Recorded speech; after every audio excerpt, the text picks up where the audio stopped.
sa hot te lam zo in gian khat din tin ki koi phei zen ti te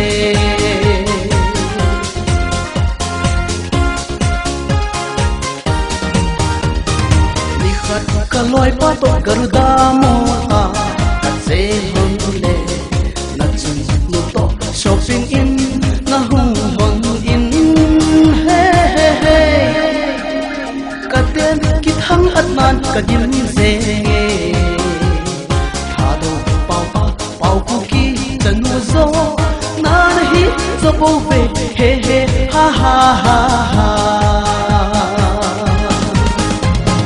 Golden City College a golden pa oi lu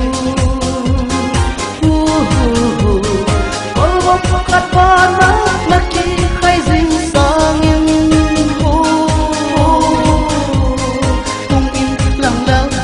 Golden Suha Ngọc kem xin cơ kỳ trên phố như thế Ây lâu lên hùng ôn phai xa hót thế Lòng rồi gian khát tìm đi quay hay riêng kỳ thế Ru ru ru ru ru ru ru ru ru ru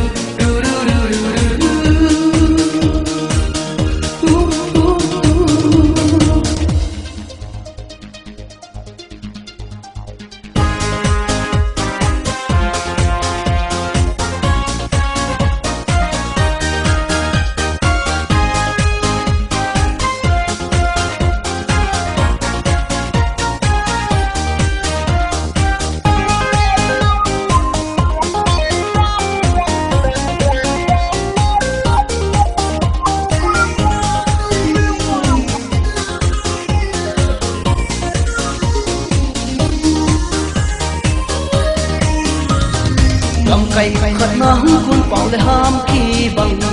hi bo về ít hà đâu bao thu khát chưa khom hi te ami ta bắt chân lên sờ khan lâu mà quay lần quay chắp pa crocati lapati gamai do te puna te kele him zui zen to Golden City College a golden pa oi